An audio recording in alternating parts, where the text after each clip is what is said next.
In language arts, we are reading two different books in class. We're reading The House of the Scorpion and The True Meaning of Smekte, which is the book that the movie Home is based off of. And while these two books are totally different in tone, they're really similar in terms of the issues that they present. They both consider issues of power struggles, the emergence of government, social issues. And so they lend themselves to the reading skill of making inferences.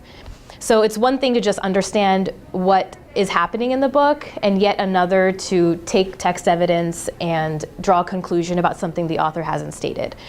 And that's a really hard skill for 6th grade. So one of the ways that we make that a little bit more real for the kids is that we've developed a government simulation in the classroom. And so the class that you'll see today, they've created a country, and the name of the country is Shamu. And in this country, they receive different roles based on the book that they're reading. So each student receives a role based on the characters in the book.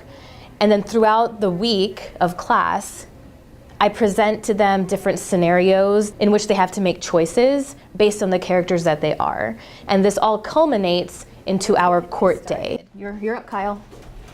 All rise for justice. And so today you will have our court day, where we will have judges and jurors and citizens who are taking each other to court based on the characters that they are in the book. I said slowly, some maintenance officer. Where? Up north in Pennsylvania. A couple days ago. The booze faced. Sorry, prosecution. All right, judges. Thank you. Thanks, prosecution. I've worked with simulations before, and I've found that simulations are very powerful in the way that they teach kids. Like I said, making an inference is a very difficult skill. These books talk about power, they talk about social structure.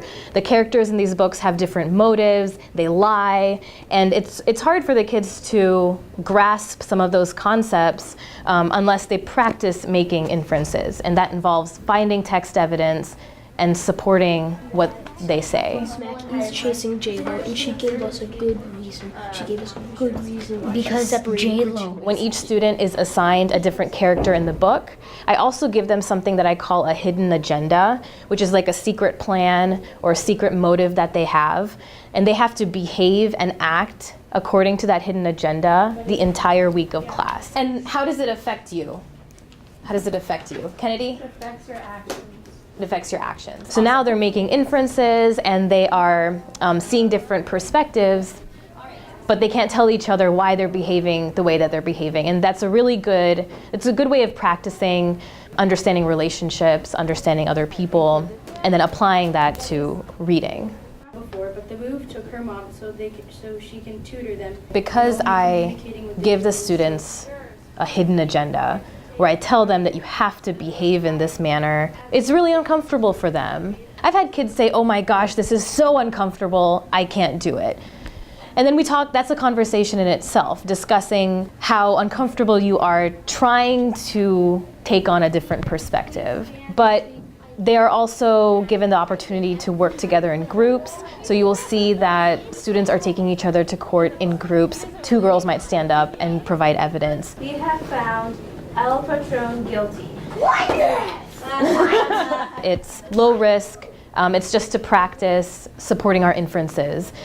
And kids need more of that. They need more opportunities that are low risk.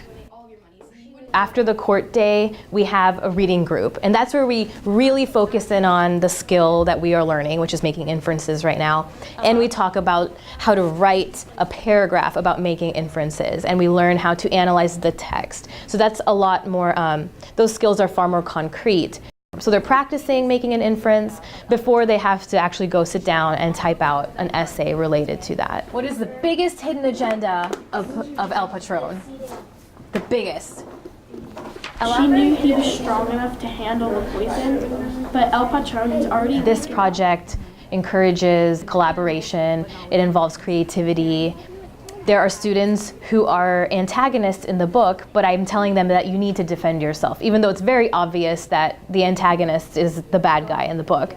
But you're going to need to find text evidence to somehow try to support yourself. And that's hard. It forces kids to think from different perspectives, and that's very important, especially as entry level for middle school. It's a time for kids to learn how to read social situations. So not only does it help them with their reading, it helps them socially. It's exciting to see kids take on different leadership roles. Kids who maybe don't like writing really enjoy this, and there's something different that's happening every day. But it's great, it's organic and it's dynamic, and the kids are really excited about it.